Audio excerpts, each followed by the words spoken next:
Halo, selamat malam semua. Malam, Pak. Malam, Pak. Malam, Pak. Malam, Pak. Pak. Sekali hari ini.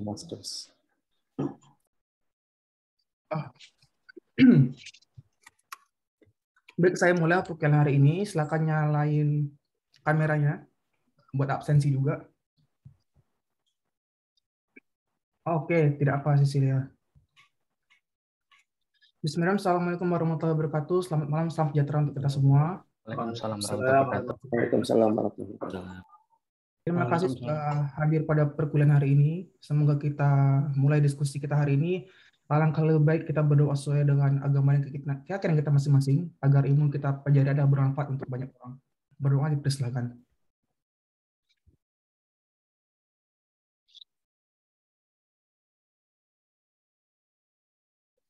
Amin. Berdoa tidak pernah selesai. Ada pertanyaan kah tentang PR minggu kemarin? Jadi kalau saya sendiri ngasih membaca untuk dua kelas, saya ngajar dua kelas C211 sama I21. Jadi secara umum itu sebenarnya dari mahasiswa-mahasiswi tahu apa yang mau dibahas itu. Tapi menurut saya pribadi ya, topik-topiknya mungkin tidak up to date itu, bukan topik-topik yang yang bisa berkelanjutan gitu. Maksudnya adalah topik-topik SDGs. Jadi topik-topik SDGs kan ada topik-topik yang kita bisa membahas tentang isu-isu pembangunan berkelanjutan atau topik utama dari Indonesia itu ada 11 topik utama. Nah, jadi harapan saya nanti juga saya kasih beberapa pandangan arah penelitian. Soalnya kalau di Korea sendiri pun anak S1 itu hampir sedikit sekali yang mereka ketika bikin research itu malah ngebahas tentang behavior. Tapi mereka lebih menghubungkan bagaimana ke smart city gitu. Nah, jadi saya akan menjelaskan beberapa mungkin topik yang menarik untuk membahas tentang smart city. Jadi saya share screen dulu untuk week keempat sama week kelima. Sebentar.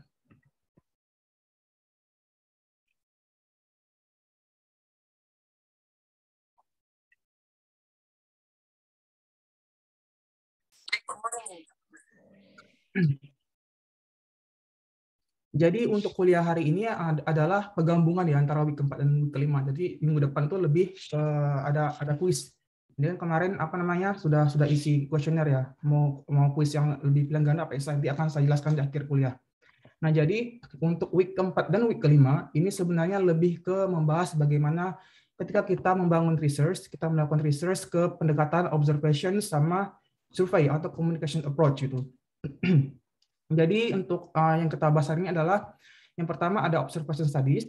Jadi bagaimana kita melakukan evaluasi untuk observasi, pengamatan, apa yang harus kita observasi di sana, bagaimana untuk memilih tentang desain untuk research problem. Terus untuk yang topik kedua, ada survei atau communication approach. Di sana nanti akan saya jelaskan bagaimana beberapa contoh teknik sampling untuk probability sama non-probability sampling. Jadi mungkin dari beberapa saudara-saudari sudah familiar sebenarnya bagaimana untuk melakukan sampling gitu. Nah, jadi berangkat dari research, mungkin kebanyakan dari mahasiswa sudah tahu ya, research itu dibagi dalam dua kubu, basic research sama applied research. Jadi kalau saya pribadi sebenarnya lebih ke basic research. Jadi saya orang matematik, orang statistik, jadi saya lebih mengembangkan beberapa metode-metode yang bisa digunakan untuk kawan-kawan di applied research gitu. Nah, jadi perbedaannya adalah apa perbedaan dari applied basic sama applied? Jadi kalau basic itu lebih membahas tentang disiplin pada teori tertentu gitu. Lebih fokus bagaimana untuk mendevelop teori-teori baru, mendevelop model-model baru gitu. Nah, misalnya kalau di ekonomi apa? Misalnya ada teori-teori di ekonomi, kita buktikan, kita bikin yang terbaru di sana apa. Yang berbeda dengan applied research. Applied research di sini lebih ke penerapan. Jadi lebih banyak pengaplikasian dari apa yang dibikin di basic research gitu. Nah, itu adalah perbedaan antara basic research sama applied research itu. Nah, jadi distinction-nya di sini saya jelaskan lagi, basic research itu sedikit pengaplikasian untuk reward policy dan manajemen terus lebih risk-based research-nya adalah ketika kita membuat suatu metode, kita bikin construction-nya bagaimana sehingga itu bisa digunakan di apply gitu. Nah, ini yang sudah saya jelaskan di week ketiga tentang details of study. Jadi untuk ketika kita melakukan research, kita ada beberapa cara yang kita bisa lakukan. Kita bisa melakukan eksperimen, rancangan percobaan, kita bisa melakukan survei, kita melakukan observasi, ada case studies, kalau mau bikin grounded theory juga bisa gitu. Jadi grounded theory kita lebih membuktikan teori yang lama, bagaimana reliable-nya teori itu pada kondisi yang sekarang gitu. Atau mau bikin action research juga boleh, atau mau bikin mixed method juga boleh. Nah, terus untuk data collection itu ada beberapa caranya. Bisa melakukan interview, observations, questionnaire, physical measurement. Ini physical measurement lebih ke FGD ya, forum group discussion itu. Dan unobstructive. Nah, untuk dari research sendiri, ketika kita melakukan inference, ada beberapa yang kita bisa lakukan di sana. Misalnya kita mau membangun simulasi, atau kita memanipulasi kontrol di rancangan percobaan kita gitu.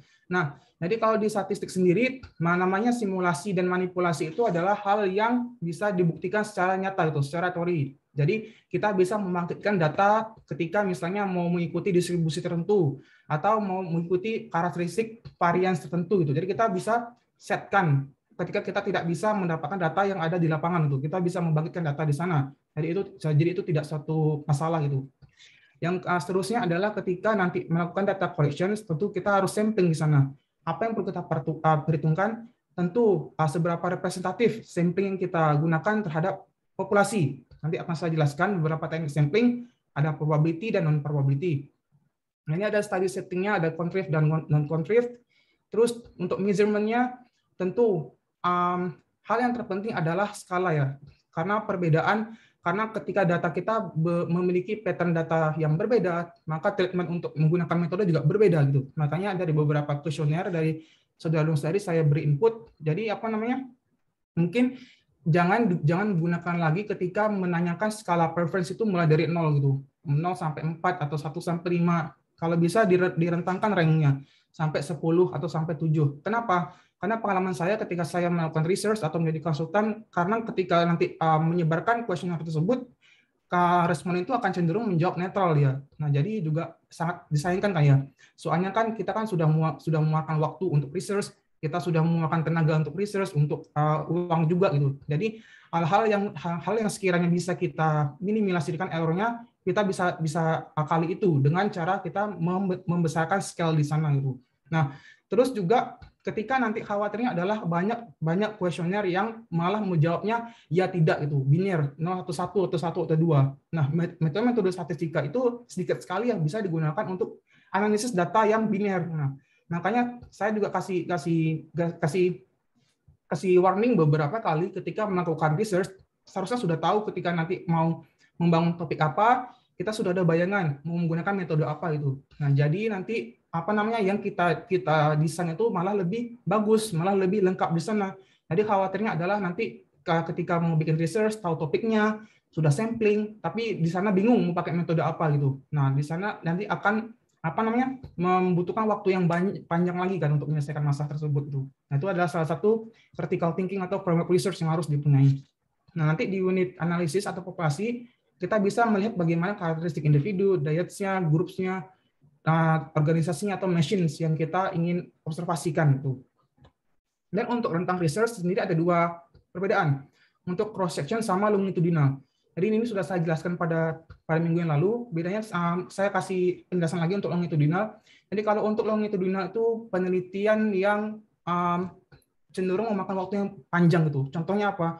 Contohnya adalah ketika ada penelitian tentang bagaimana perbedaan pasien ketika dokter memberikan ransum atau obat gitu. Soalnya kan kalau untuk memberikan obat, nanti kan kita melihat pengaruhnya bagaimana. Kira-kira penyakitnya berkurang apa tidak, survival rate-nya sebagaimana besarnya. Nah, itulah salah satu contoh dari longitudinal gitu.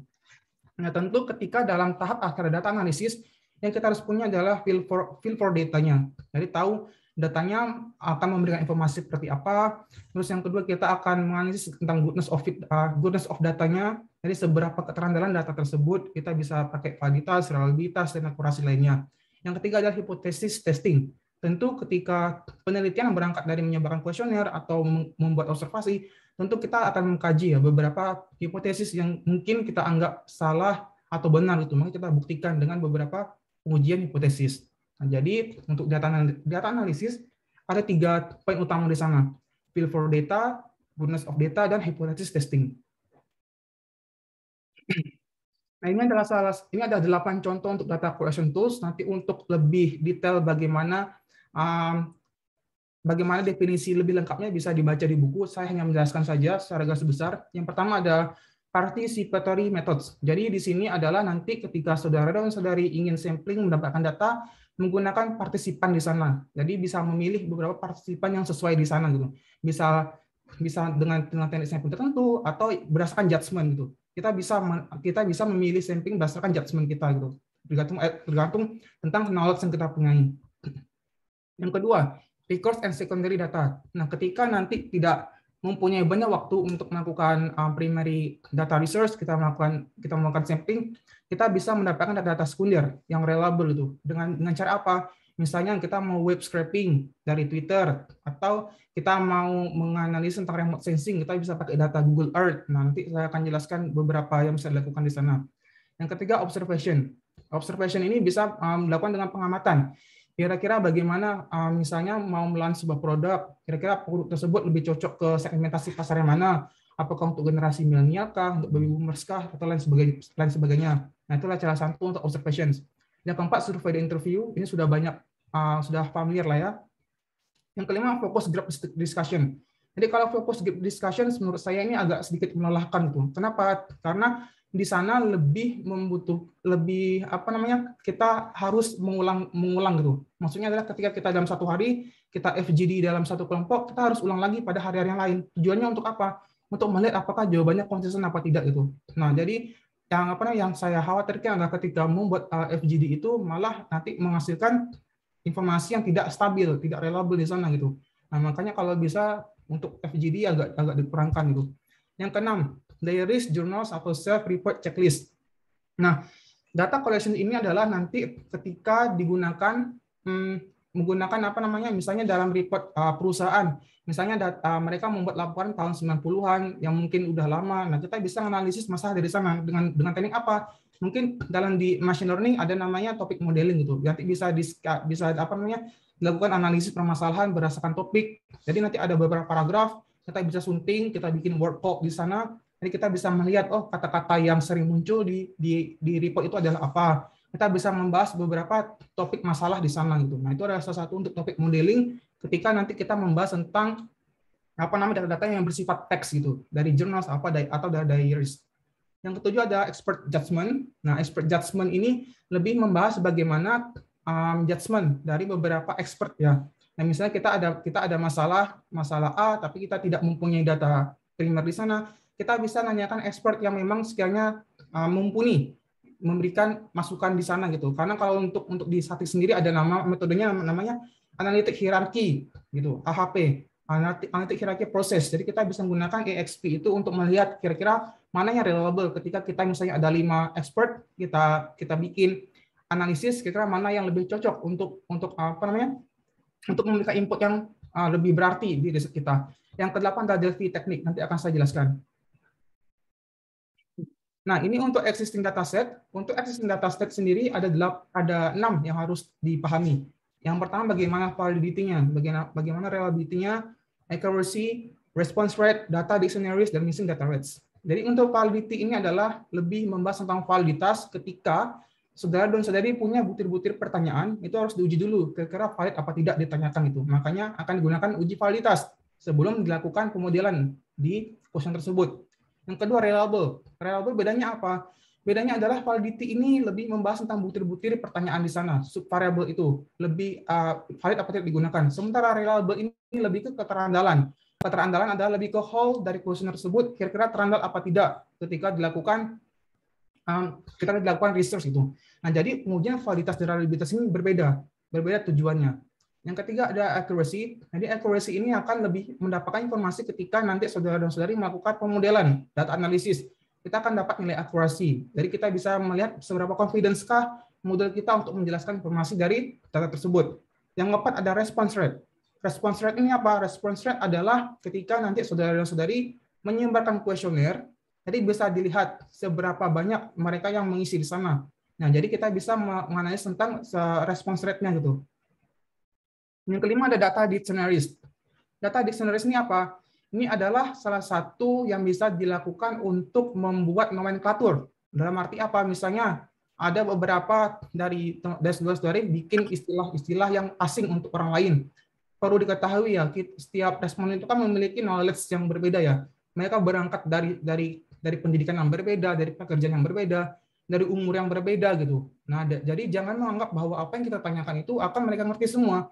Jadi ketika nanti membuat kuesioner, tolong dibikin beberapa istilah-istilah yang asing untuk mereka gitu. Misalnya kita kan ngerti tentang backlog, tapi mungkin dari beberapa responden nggak ngerti apa istilah backlog gitu. Nah, itu perlu kita jelaskan istilah-istilah asing yang sekiranya nanti malah membuat responden itu bingung untuk menjawab. Nah, itu adalah data dictionaries. Yang keenam, missing data rates. Missing data rates ini apa? Ini adalah ketika mungkin dari responden lebih cenderung tidak ingin menjawab pertanyaan di sana. Nah, maka akan ada missing data di sana.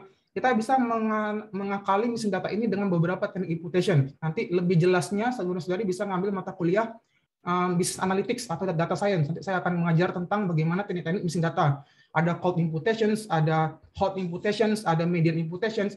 Jadi kita bisa mengisi data-data kosong itu misalnya dari nilai min-nya kah, dari mediannya kah, atau kita bangkitkan dari distribusi tertentu kah. Nah, itu adalah salah satu teknik yang bisa dilakukan untuk missing data. Jadi lebih lengkapnya nanti akan di mata kuliah yang lain. Nah, ketika kita melakukan observasi, akan helpful ketika apabila kita memerlukan informasi yang langsung di sana. Makanya ketika kita melakukan observasi, otomatis kita ada suatu masalah, kita ingin tahu secara langsung apa sih informasi yang ada di sana gitu. Nah, yang kedua, observasi itu helpful apabila kita ingin mengetahui tentang bagaimana perilaku. Nah, makanya beberapa observasi itu kan kita lebih membahas tentang bagaimana fenomena perubahannya, kira-kira dokter memberikan langsung obat, kira-kira perubahannya seperti apa. Nah, itu akan berguna ketika kita melakukan observasi. Yang ketiga, ketika di sana ada bukti fisik yang autentik, seperti produk atau output yang ingin diobservasikan. Contohnya apa? Contohnya adalah ketika saudara-saudara ingin launch sebuah produk, membuat usaha, misalnya usaha makanan, nah nanti kan bisa dicoba ke beberapa pelanggan gitu. Kira-kira mereka suka apa tidak dengan produk tersebut. Nah, maka di sana ada physical evidence gitu. Jadi ada feedback di sana. Makanya observasi sangat berguna ketika di sana ada physical evidence gitu untuk kita observasikan. Yang keempat, ketika kita memerlukan alternatif data collection lain yang lebih visible dan incorporated untuk teori. Nah, jadi membuktikan misalnya teori A bilang, misalnya si author A, peneliti A bilang teori A, tapi kita ingin mengembangkan teori tersebut dengan case study yang lain. Kita bisa melakukan observasi gitu untuk membuktikan, oh teori yang dia bikin itu reliable. Reliable dalam artilah terandal ketika diterapkan pada masalah yang lain. Nah, itu ada salah satu efektif ketika kita melakukan observasi gitu. Nah, ketika melakukan observasi ada 3 struktur di sana. Ada degree of structures-nya yang berbeda. Yang pertama ada structure, yang kedua ada unstructured, yang ketiga ada semi-structured. Perbedaannya apa? Perbedaannya adalah untuk structure kita melakukan observasi di sana, kita sudah tahu precisely apa yang mau kita kaji di sana gitu sebelum dan sesudahnya. Jadi lebih ke membahas seberapa tahunnya kita melakukan observasi. Jadi berstruktur ya. Misalnya kita ada produk, kita tahu kita ingin menguji produk tersebut pada misalnya di generasi milenial yang lebih cocok. Nah, kita hanya fokus di sana, hanya untuk fokus di generasi milenial. Beda kalau unstructured. Kalau unstructured di sana sebenarnya lebih ke kita tidak tahu apa yang mau kita observasikan, tapi kita ada produk di sana. Maka kita bisa trial dan error. Misalnya, saya ulangkan lagi, misalnya ada produk mau di launch, tapi kita bingung untuk generasi apa, kita bisa coba-coba. Generasi milenial kah, baby boomers kah, generasi alpha kah, atau lainnya kah. Nah, itu adalah salah satu contoh ya unstructured itu. Jadi sebenarnya kalau ditanya lebih efektif yang mana, menurut saya lebih efektif yang semi-structured. Kenapa? Semi-structured itu adalah gabungan antara kedua ini. Jadi perbedaannya adalah dalam manajemen research-nya. Nah, structure itu manajemen research-nya lebih tertata gitu. Kita tahu apa yang kita lakukan dan batasan-batasannya jelas di mana. Nah, sementara unstructured sama sekali kita tidak ada ide di sana gitu. Kita blank di sana, kita tidak tahu apa mau kita raih di sana, tapi kita tahu masalah kita apa. Nah, semi-structured itu gabungan dari keduanya gitu. Nah, jadi saran dari saya ketika melakukan research lebih baik ke semi-structured. Kenapa? Jangan terlalu terpaku apa yang mau kita kaji di sana. Khawatirnya adalah yang kita anggap pengen uji itu terbatas gitu. Kita jangan close minded gitu. Kita harus open minded dengan ada yang perubahan di lapangan gitu.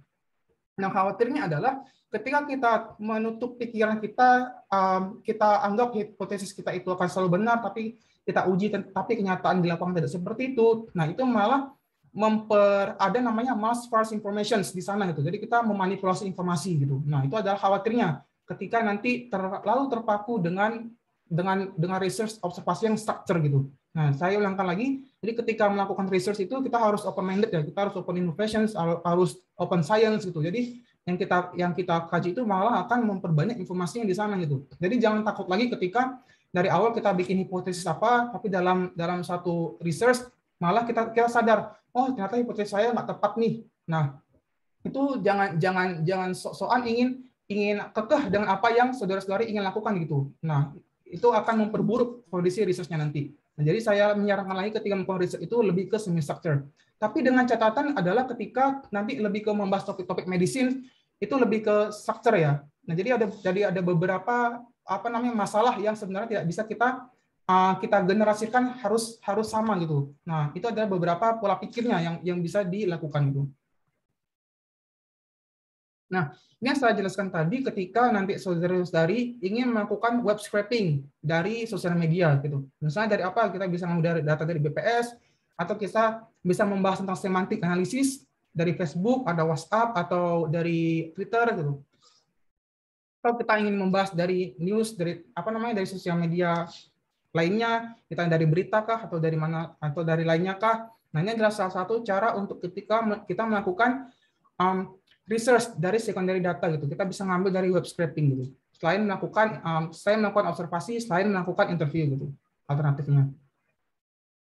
Nah, ketika melakukan observations ada advantage sama challenge-nya yang bisa kita tangani. Yang pertama ada keuntungannya adalah tentu ketika kita melakukan observasi, kita bisa melakukan kita lebih confidence karena observasi itu kan lebih ke real time dia, lebih membahas tentang kondisi nyata yang ada di lapangan.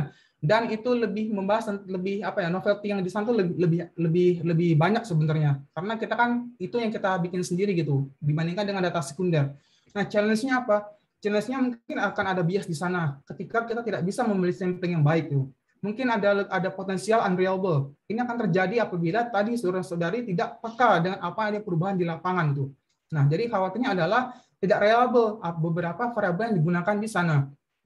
Yang ketiga, interpretations and coding challenge. Ini sama ketika saudara-saudari membuat kuesioner yang tidak bisa dimengerti oleh banyak responden gitu. Seperti yang saya jelaskan tadi, misalnya bikin beberapa pertanyaan, tapi dengan beberapa kosakata atau vocabulary yang orang lain itu tidak begitu paham gitu. Nah, makanya nanti perlu diakali challenge ini dengan bikin nomenklatur.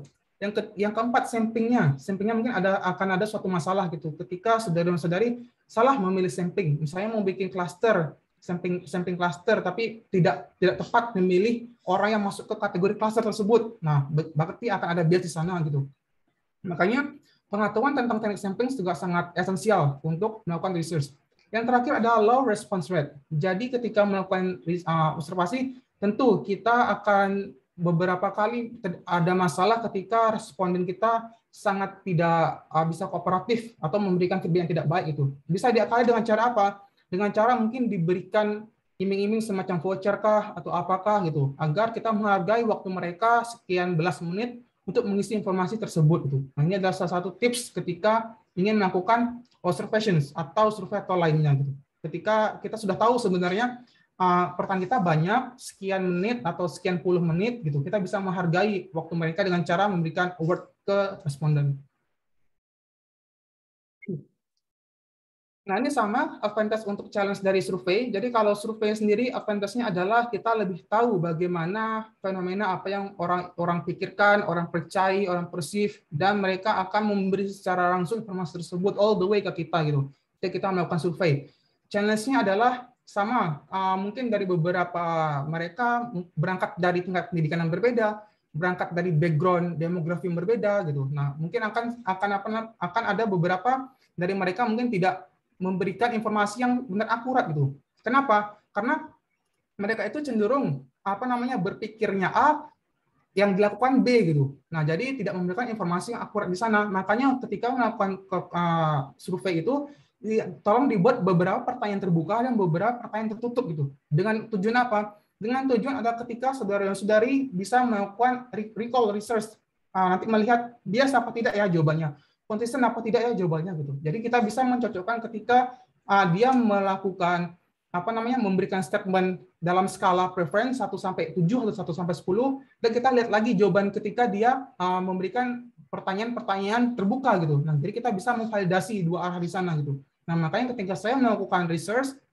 misalnya saya ingin mengkaji tentang survei dan lain sebagainya, saya selalu sempatkan beberapa pertanyaan terbuka gitu, agar nanti saya bisa kaji ulang kira-kira responden ini memberikan jawaban yang bias apa tidak ya gitu. Karena mungkin dari responden itu mungkin dia tidak begitu interest dengan apa yang mau kita kaji di sana gitu. Nah, itu juga salah satu yang bisa kita lakukan untuk mengakali challenge yang ada di survei. Nah, di sini ada 4 dimensi ketika kita melakukan observasi. Yang pertama ada counter versus uncounter observation studies. Tentu kalau counter observation di sana kita mengkontrol dengan sangat penuh dengan apa yang kita pengen kaji gitu. Dan kalau uncounter adalah tentu dari namanya juga tidak terkendali observasinya. Kita bisa melakukan manipulate di sana, kita bisa melihat mengganti instrumen dengan situasi yang cocok apa tidak itu. Jadi tolong dibedakan ya yang namanya manipulate observations dengan manipulasi yang data yang tidak benar itu. Manipulasi data misalnya kita melakukan datanya A tapi kita seenak jidat kita mau letakkan informasi itu tanpa alasan jelas. Nah, itu yang keliru gitu. Tapi kalau untuk dalam teknik statistik, manipulate data itu ada dengan cara apa? Misalnya dengan cara missing imputation dan lain sebagainya gitu. Nah, jadi kalau untuk manipulate itu jangan seenak kita aja nggak ada alasannya jelas, tapi kita memberi informasi yang salah di sana. Nah, itu yang keliru gitu. Nah, yang kedua ada participant versus dan participant observations.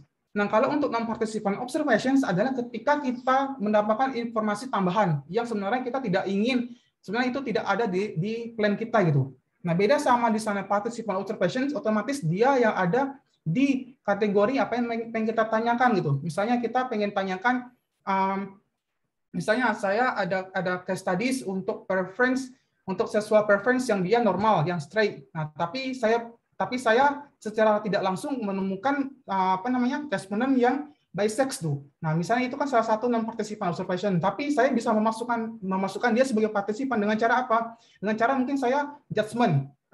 Saya ada informasi tambahan nih ketika saya ingin menganalisis tentang topik tertentu. Nah, itu ada perbedaan antara non-partisipan dengan partisipan itu. Jadi saya ulangi, kalau nanti di lapangan ada beberapa responden yang mungkin memang tidak masuk kriteria kita, jangan langsung dihapus untuk analisis. Mungkin saja itu akan menambahkan informasi apa yang ada di research kita gitu. Itu adalah perbedaan antara non-participant observations dengan participant observation. Yang ketiga, structure versus unstructured observation studies. Untuk structure observation tentu di sini akan bersifat kuantitatif, berstruktur ketika kita melakukan observasi. Nah, sama hanya dengan unstructured observations, di sana tidak berstruktur ketika kita melakukan observasi. Misalnya kita dari awal kita pengen menguji 3 kali pengulangan dalam analisis, mungkin kita bisa dalam pengulangan tersebut kita bisa melakukan secara random gitu. Nah, itu bisa secara unstructured di sana gitu.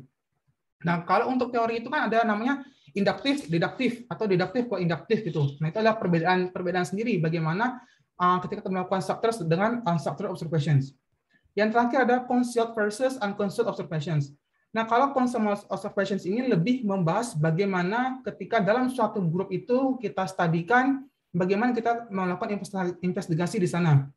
Berbeda dengan unconcealed observations, di sana lebih ke kita melakukan behavior untuk di studi kita tersebut gitu.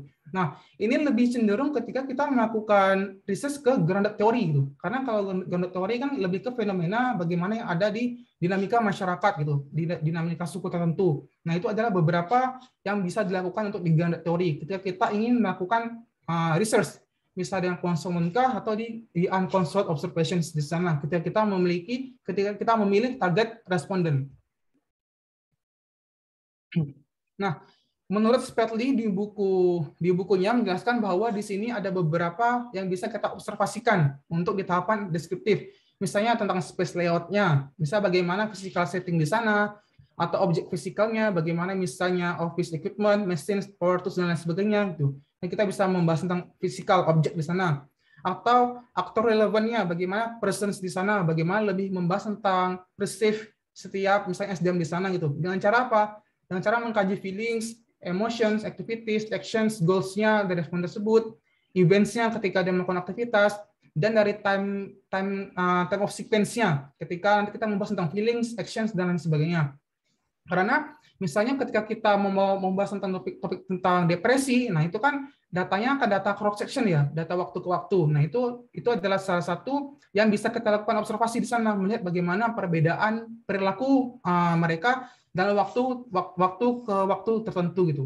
Nah ini adalah beberapa yang bisa dilakukan untuk di observations di tahapan deskriptif menurut Spratly. Nah, karena saya seorang data scientist, jadi saya juga melakukan observasi dengan cara apa? Dengan cara adalah saya berangkat dari basic science. Jadi saya membuat model tertentu. Tujuan saya adalah ketika saya ada data, saya tahu pemodelannya untuk apa. Intinya adalah saya ingin dapatkan akurasi yang baik dari model yang saya bikin. Dan tujuannya untuk reasoning itu, untuk memberikan beberapa masukan yang sekiranya lebih berguna ketika melakukan pemodelan tersebut. Nah, ketika saya melakukan observasi, saya bisa melakukan beberapa kali pengubahan parameter setting di sana. Gitu. Misalnya core-nya, ketika nanti menggunakan perbedaan dari parameternya apa, pasti akurasinya akan berbeda. Nah, disitulah saya akan melakukan trial dan error. Kira-kira parameter mana yang optimal untuk melakukan observasi. Itu adalah salah satu contoh framework-nya ketika melakukan observasi gitu. Jadi jangan berpikir sempit bahwa observasi itu hanya untuk topik-topik tentang kesehatan, untuk menganalisis perbedaan obat atau behavior. Nah, kalau kami data scientist juga melakukan observasi, tapi dengan cara seperti ini. Saya akan jelaskan lagi. Nah, misalnya di rancangan percobaan saya, ada beberapa parameter yang ingin saya tahu. Misalnya saya ada 5 jenis parameter. Sebut saja A, B, C, D. Nah, jadi saya ingin melihat bagaimana perilaku parameter ini ketika saya ubah parameternya. Memberikan akurasi yang baik apa tidak gitu. Nah, misalnya dalam observasi A, saya gunakan otak-atik dengan parameter sekian. Dengan observasi B, saya gunakan parameter sekian. Nah, ini adalah rancangan percobaan saya ketika saya melakukan observasi gitu untuk mendapatkan kira-kira mana sih kombinasi yang tepat ketika melakukan pemodelan gitu. Nah, ini adalah parameter settingnya gitu. Jadi anggap saja ketika saya melakukan observasi, saya menganggap ada pengamatan A tentang object function, saya melakukan beberapa kali coba, misalnya dengan cluster 2, 3, dan lain sebagainya. Kira-kira bagaimana perubahan akurasi di sana? Nah, ini adalah salah satu contoh observation dan atau melakukan simulation gitu. Nah, ini jadi kita bisa melihat, oh ketika saya concern ke topik A, kira-kira akan menghasilkan seperti apa? Oh, kira-kira saya akan ada topik B, kira-kira akan menghasilkan seperti apa? Nah, terus kemudian result akhirnya adalah kita melihat bagaimana perbedaan antara setiap observasi. Observasi A, observasi B, observasi C, dan seterusnya gitu. Nah, jadi intinya adalah ketika saya ada sekian banyak observasi, tujuan saya kan ingin melihat apakah benar ketika saya melakukan parameter setting itu akan memberikan perbedaan akurasi yang baik dan akurasi signifikan apa tidak. Nah, bisa digunakan beberapa teknik statistika gitu. Nanti akan saudara-saudari pelajari setelah UTS. Ada yang misalnya ada Kruskal-Wallis, ada uji T, atau uji lain sebagainya gitu. Nah, itu adalah salah satu pengujian untuk melihat apakah ada perbedaan di observasi kita gitu. Nah, jadi kalau dari research yang saya buat ini, jadi saya membuktikan bahwa misalnya dari beberapa teknik setting itu bisa kita ubah agar mendapatkan akurasi yang baik gitu. Jadi observasi saya terbukti, tervalid karena yang saya hipotesiskan bahwa ketika setting dengan parameter tertentu akan merubah akurasi gitu secara signifikan. Ini adalah salah satu contoh untuk melakukan observasi. Nah, lanjut ke survei. Ini mungkin sudah banyak dilakukan sama beberapa dari saudara-saudari melakukan survei. Kita bisa melakukan dengan telepon, basic lah ya. Kita bisa melakukan dengan telepon, menanyakan responden di sana gitu. Kita bisa menyebarkan kuesioner kita melalui email atau melalui website, ada SurveyMonkey, ada Google Form dan lain sebagainya, atau mau secara tradisional langsung ke lapangan gitu. Misalnya menggunakan administrasi questionnaire yang common dilakukan lah. Atau misalnya kita ingin menggunakan beberapa kuesioner yang sudah ada. Jadi misalnya si author A, si peneliti A menggunakan dia membuat kuesioner untuk case study A gitu. Kita bisa translate kuesioner itu untuk topik kita gitu. Tidak apa-apa, asalkan nanti di bagian akhirnya kita bisa menjelaskan di bagian acknowledgement-nya, misalnya kita jelaskan kita mengutip dari framework si A gitu. Nah, jadi juga menghargai apa yang mereka tuliskan itu. Jadi jangan jangan mencontek dengan tidak jelas gitu. Jadi kita bisa gunakan beberapa framework yang sudah ada dari peneliti-peneliti sebelumnya gitu. Nah, tentu ketika melakukan survei ada beberapa struktur di sana. Ada structures sama semi-structures. Kalau structure tentu di sana akan precisely gitu. Ketika kita ingin melihat bagaimana respon tertentu, kita bisa menanyakan jawaban yang sama dengan cara yang sama dalam ketika kita memberikan choice di sana. Kalau semi-structure itu nanti kita bisa mengkombinasikan dengan beberapa pertanyaan tentang tentang open questions di sana atau close questions di sana gitu. Nah, itu juga perbedaan bagaimana kita melakukan survei yang berstruktur dengan semi struktur, tapi lebih ke membahas bagaimana pertanyaannya saja gitu. Misalnya mau membahas tentang topik A, ada responden yang datang, kita bisa sesuka kita dalam semi struktur, misalnya dari awal kita ingin membahas tentang pertanyaan terbuka dulu atau pertanyaan tertutup dulu. Nah, kalau struktur dia tertata, misalnya dari urutannya 1 sampai 20 yang ada di list kita gitu. Itu adalah perbedaannya saja. Nah, survei dan interview itu akan excellence tentu apabila kita ingin membahas tentang research, bagaimana perception-nya, bagaimana opini mereka, dan bagaimana idenya. Dan tentu tidak akan terlalu banyak accurate untuk mengukur tentang behavior di sana gitu. Bagaimana misalnya behavior dia bisa diukur apa tidak. Nah, itu kan juga tricky ya ketika kita memilih skala. Misalnya kita memilih skala sangat tidak puas dan lain sebagainya gitu. Nah, itu juga akan tricky. Sebenarnya itu juga tidak terlalu bisa menjelaskan bagaimana behavior yang ada dalam respon tersebut gitu. Nah, makanya lebih disarankan ketika kita ingin mengetahui benar-benar tertentu dengan behavior mereka, gunakanlah longitudinal study gitu daripada survei. Yang ketiga, tentu saya berulang kali bahwa response rate-nya juga akan berpengaruh ketika kita melakukan survei di sana gitu. Karena mungkin tidak semua orang akan suka dengan apa yang ingin kita tanyakan di sana gitu, atau ketertarikannya apa gitu. Makanya saya ulangi lagi, ketika ingin melakukan survei, berilah paling tidak award untuk responden gitu, bisa voucher dan lain sebagainya, agar mereka dengan senang hati meluangkan waktunya untuk berpartisipasi dalam apa yang kita ingin kajikan gitu. Nah, ini adalah sampling.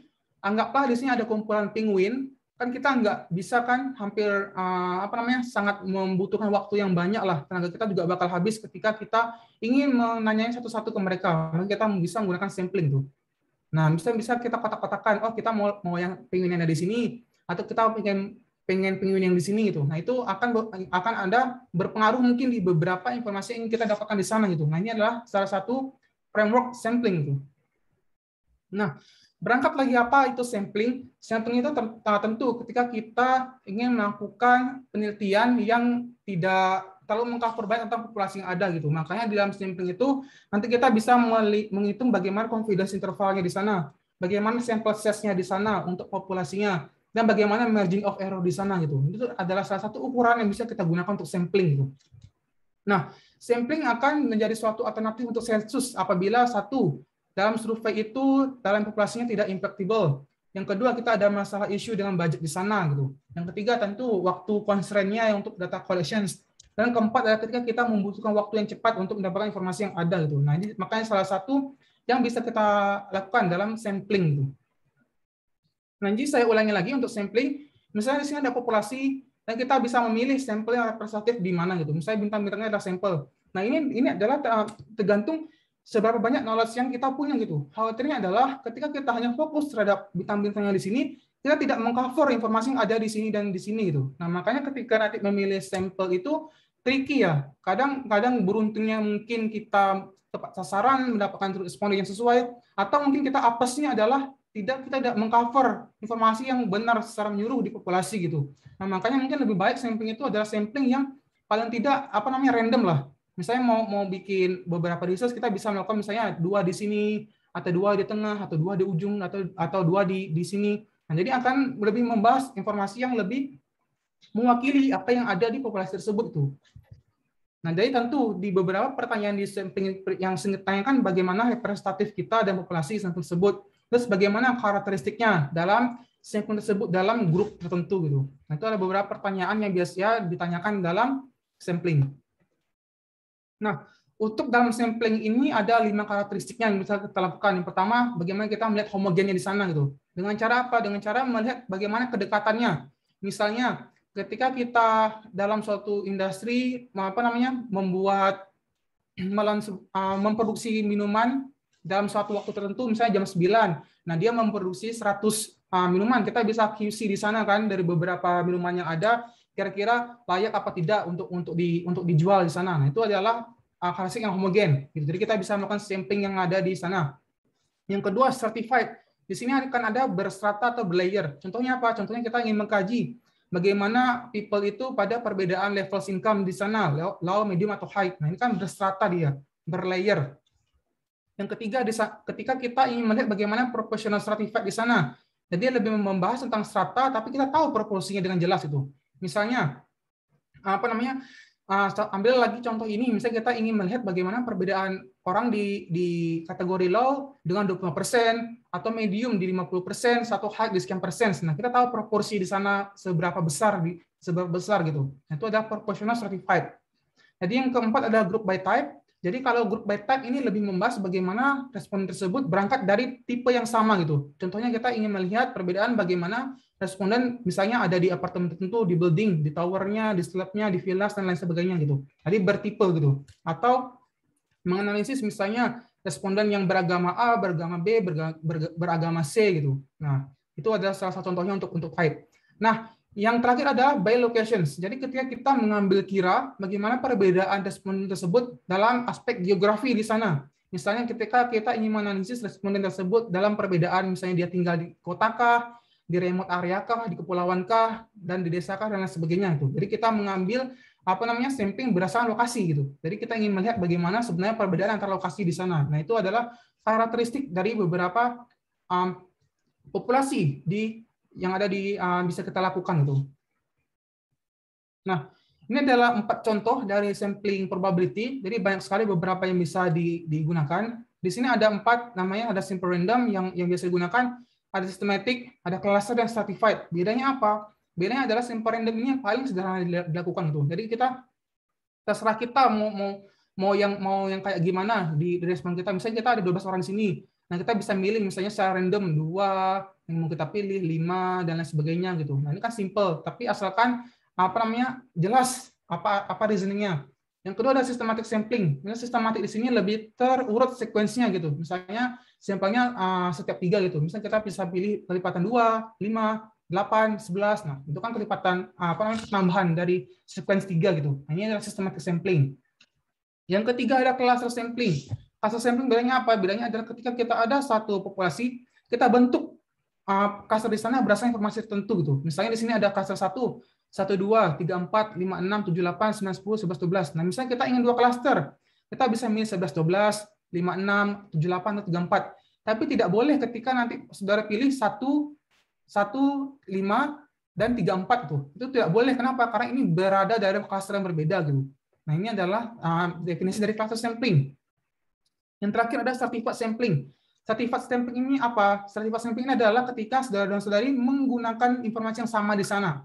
Misalnya di sini ada warna yang sama gitu, dari 1 sampai 12. Jadi kita bisa melakukan label dari warna di sana. Misalnya di warna biru ini kita bisa 10 dan warna lain sebagainya gitu. Nah, itulah adalah stratified sampling berdasarkan informasi yang ada di sana gitu.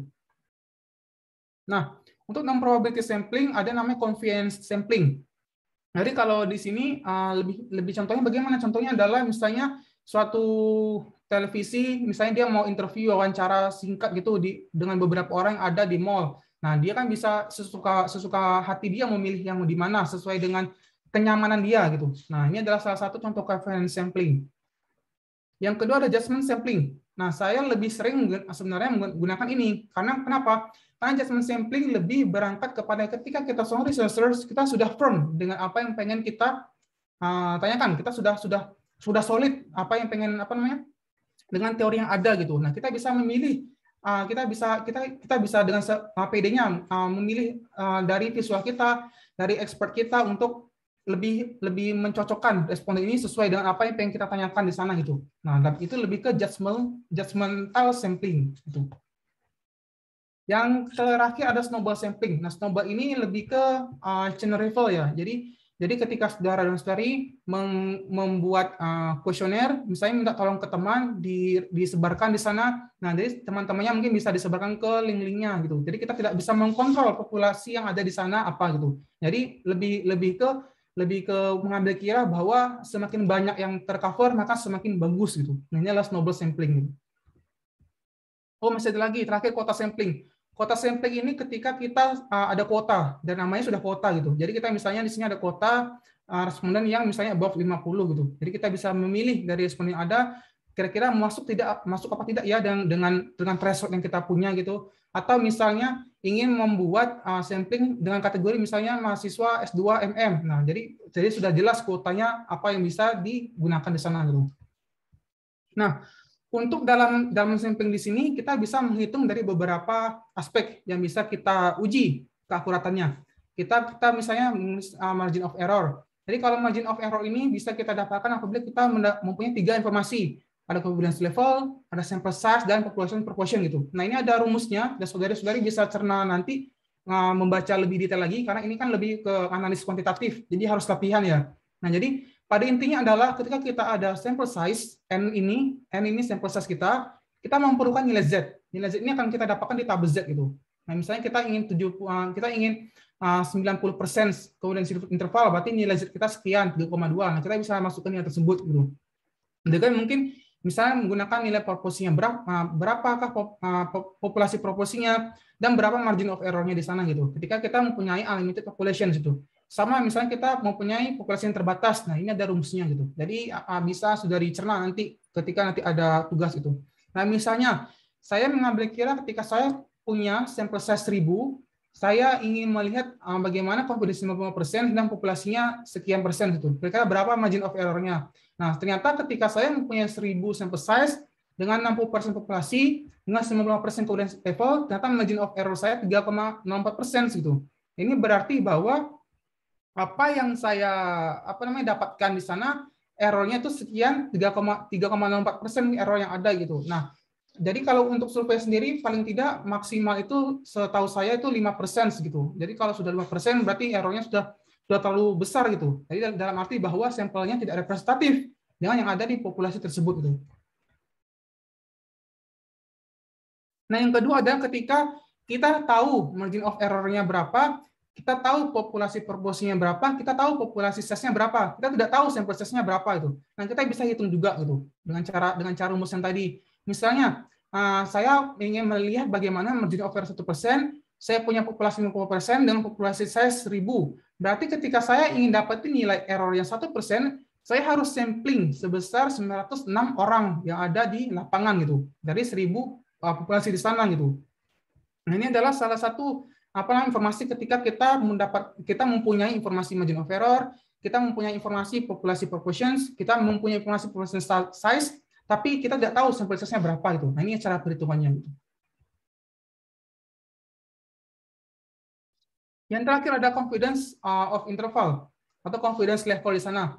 Nah, contohnya adalah misalnya di case tadi ini ada 120 orang yang bekerja di company Q dan 85 dari mereka minum kopi setiap hari. Jadi kita ingin melihat misalnya 99% confidence interval itu proporsinya seberapa banyak mereka yang minum minum kopi di company tersebut tuh. Kita bisa menghitung dengan rumus tersebut, rumus seperti ini gitu. Misalnya CI di sini ada row head di sana itu berarti population proportions, Z tentu Z score. Nah, sini ada perhitungannya seperti apa gitu. Nanti bisa dicerna lagi. Nanti akan saya kasih tugas, mungkin bisa dipraktikkan. Dan kesimpulannya adalah ketika ada 85 orang, ada 120 populasi, dan ada 85 orang yang minum kopi setiap hari, ketika kita mengambil kira 99% confidence interval, ternyata 70% dari mereka sebenarnya mengcover tentang populasi yang ada dalam kategori mereka minum kopi setiap hari. Ini adalah salah satu ukuran yang bisa digunakan. Berarti nanti saudara-saudara sudah bisa menghitung confidence level, sudah bisa menghitung margin of error, sudah bisa menghitung sample size yang ada untuk perhitungan di situ.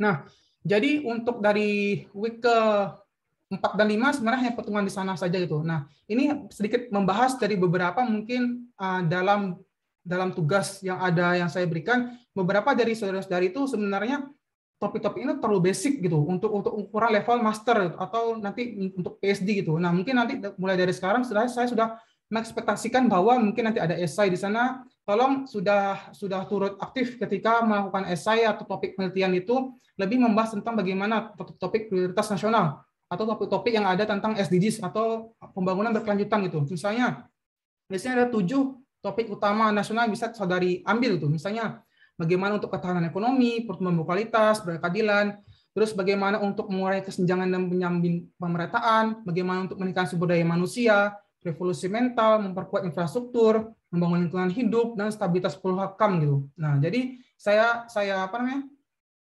kasih gambaran juga gitu. Jadi saya harapkan juga, saya ekspektasikan juga mulai dari beberapa week ke depan ketika ada tugas, tolong mengangkat isu-isu yang ada yang lebih real gitu daripada hanya menganalisis bagaimana kepuasan, bagaimana lain sebagainya. Itu lebih ke anak-anak S1 dan bakal itu kalau di saya mengajar juga di GSPS di SNU Public Health dan SNU Business. Mereka itu udah nggak lagi membahas tentang itu. Mereka lebih membahas tentang bagaimana yang bisa dilakukan untuk nasional mereka gitu. Lebih membahas tentang topik-topik smart city. Nah, makanya itu juga salah satu yang baik ketika saudara-saudari ingin melakukan penelitian gitu.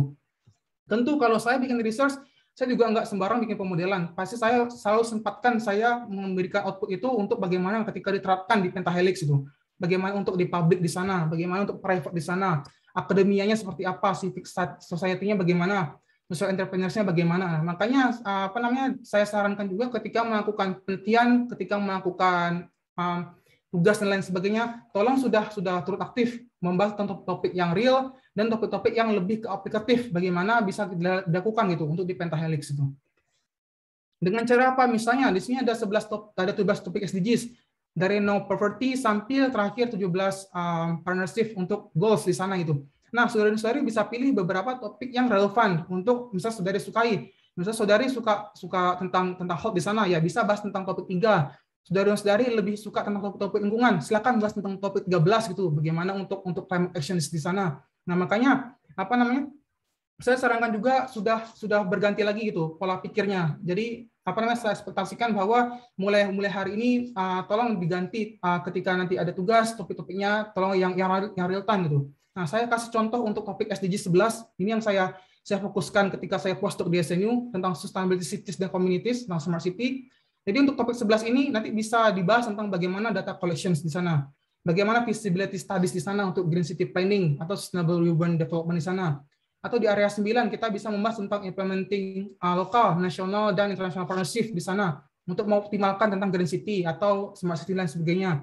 Dan terakhir bisa melihat bagaimana monitoring evaluasi di sana gitu agar apa yang pengen kita raih di sana lebih optimal. Nah, dengan cara apa? Misalnya dalam topik smart city. Di smart city sini ada 3 aspek sebenarnya yang penting, teknologi, organisasi, dan policy. Tentu di sini ada 5 hubungan yang harus disupport di sana gitu. Bagaimana people di sana, bagaimana ekonomi bisa meningkat di sana, bagaimana kita membangun infrastruktur yang tepat, dan bagaimana cara environment dan bagaimana pemerintah di sana gitu. Nah, jadi saya juga sarankan ketika melakukan penelitian, paling tidak melihat bagaimana hubungan apa masalah kita terhadap aspek-aspek yang ada gitu, tentang komunitasnya kah, bagaimana tentang governance-nya kah, tentang natural environment-nya kah, dan lain sebagainya gitu. Nah, ini adalah salah satu contoh ketika membahas tentang smart city. Nah, berbicara lagi karena saudara dan saudari di sini adalah mahasiswa di Fakultas Ekonomi dan Bisnis, tentu harus tahu bagaimana tentang post digital ekonomi itu. Dan saya juga sambil belajar ini. Jadi kalau untuk riset tentang post digital ekonomi di sini ada 7 aspek. Yang pertama ada convergence divergence, creation distractions, commodity stability, consumption sharing, smartness stigma, sustainability suffering, dan substitute supplementary. Nah, jadi nanti ini topik-topik yang bisa sudah dilakukan untuk di post digital economy itu. Saya jelaskan dulu, nanti baru bertanya ya. Nah, jadi yang pertama untuk convergence divergence, di sini ada menganalisis bagaimana perbedaan choice dan bagaimana mereka memutuskan dari choice tersebut. Contohnya apa? Contohnya ada yang kita alami sekarang adalah the Facebook effect atau COVID itu sendiri. Jadi kita bisa melihat bagaimana perbedaan efek yang ada dalam IoT gitu, dalam Internet of Things yang merubah hidup kita gitu. Nah, misalnya dalam Facebook ini kita merubah bagaimana pola komunikasi kita gitu. Jadi sudah kita bisa melihat aktivitas seseorang tersebut dari Facebook saja. Misalnya mereka lagi ada di lokasi manakah, mereka lagi mengadakan aktivitas apakah gitu. Kan beberapa dari kita kan sering update di Facebook mungkin, misalnya diundang sebagai pembicara atau lain sebagainya gitu. Nah, itu adalah salah satu terjadi convergence dan divergence karena Facebook effect gitu. Mungkin bisa dikaji ulang bagaimana nanti sekarang ada sosial media TikTok atau COVID itu sendiri gitu. Yang kedua ada creation sama distractions. Jadi kalau untuk di post digital economy di sini kita melakukan creation, tapi kita sebenarnya tidak sadar kita mendistractions dalam beberapa aspek tertentu. Contohnya apa? Contohnya dengan hadirnya Netflix. Mungkin dulu dari saya suka minjam DVD di suatu counter di sana gitu. Nah, itu sudah berkurang gitu. Nah, demand di sana gitu. Misalnya di Blockbuster sama Tower Records gitu. Nah, ini adalah salah satu efek dari post digital economy, terjadi creations tapi malah terjadi distractions itu yang bisa dianalisis. Yang ketiga, ada commodity dan specialty. Tentu di sini ada aspek 3 di sini. Ada teknologi innovations produknya, ada oriented specialty-nya bagaimana nih produk dan service-nya, dan bagaimana convert-nya terhadap commodity untuk upward leveling dari teknologi dan mass production di sana gitu. Contohnya apa? Contohnya produk Apple di sini. Misalnya sebenarnya dalam ini kan filenya sama smartphone, tapi mungkin ada beberapa yang di-upgrade sama dia, misalnya kecepatan internetnya kah, atau kameranya kah, dan lain sebagainya. Nah, itu adalah salah satu aspek dari commodity atau specialty. Yang seterusnya ada conversation atau sharing. Nah, ini yang sering digunakan penelitian yang sering diangkat sama saudara-saudari, menganalisis bagaimana perbedaan dari knowledge-nya dan consumption-nya dengan mengambil kira misalnya ada perbedaan demografiknya, consumption habits, dan beberapa space lain sebagainya, dan perceptions-nya gitu. Nah, jadi ini lebih membahas tentang bagaimana consumption pattern di sana dan bagaimana untuk sharing di sana gitu. Nah, jadi untuk consumption di sini nggak hanya berupa pangan dan lain sebagainya, tapi juga beberapa knowledge yang ada di sana gitu. Jadi perbedaan bagaimana ada ilmu yang baru dan bagaimana untuk penerapan di sana gitu, untuk merubah hidup kita yang lebih baik lagi gitu. Ini adalah salah satu contoh consumption dan sharing. Seterusnya ada smartness dan stigma. Di sini smartness dan stigma ini lebih membahas tentang bagaimana keterikatan kita terhadap ICT, information, communication, dan teknologi. Mungkin dari beberapa dari kita ini sangat candu ya bagaimana mengasih informasi. Kita juga memiliki perilaku berbeda ketika kita melakukan komunikasi dan akses teknologi. Nah, ini juga salah satu bisa dilakukan analisis di digital economy, membahas tentang smartness atau stigma yang ada di ICT. Terus yang selanjutnya ada sustainability atau spring. Nah, di sini adalah kita sudah sadar bahwa kita sekarang di zaman society 5.0 gitu, atau ER 4.0 dan lain sebagainya. Nah, tentu kita sudah aktif dan tahu betul tentang robot yang ada gitu. Nah, beberapa pertanyaan yang ada, research yang ada, menanyakan kira-kira sebenarnya AI ini mungkin bisa jadi disaster kita untuk masa depan. Karena kenapa? Misalnya ada aspek misalnya autonomous weapon di sana yang mungkin bisa membuat kita merasa tidak nyaman gitu. Karena mungkin dari beberapa negara sedang melakukan riset seperti ini gitu. Nah, ini adalah salah satu contoh untuk sustainability dan suffering ketika kita memiliki perbedaan, ketika kita menjalani hidup di big data dan di deep learning era gitu. Nah, terus ada namanya substitute dan supplementary. Tentu di sini ada contohnya dalam 1G sampai 5G gitu. Nah, tentu di sini ada perbedaan bagaimana IoT, Internet of Things, Smart City, Smart Home, dan lain sebagainya gitu. Nah, ini bisa dilakukan analisis bagaimana substitute-nya, bagaimana supplementary yang ada gitu. Nah, terus intinya adalah dari semua topik 7 tersebut yang saya jelaskan, intinya adalah goals-nya adalah menganalisis masalah yang ada gitu. Nah, kebanyakan dari mahasiswi itu terbatas sekali knowledge untuk tools dalam data analisis. Kebanyakan dari sini lebih membahas tentang econometrics, tentang regresi dan sederhana gitu. Ini sangat sederhana ya. Nah, jadi kalau untuk econometrics ini tentu menjadi salah satu alternatif untuk analisis, untuk reasoning. Nah, yang datanya ini berangkat dari data archive atau survei.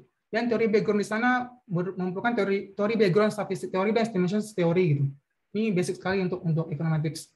Dan kemudian ada TEM atau ini lebih ke struktur SEM atau structural equation model tuh. Nah, ini lebih membahas bagaimana persif kita dalam beberapa faktor internal gitu. Nah, ini bisa digunakan pendekatan TEM gitu.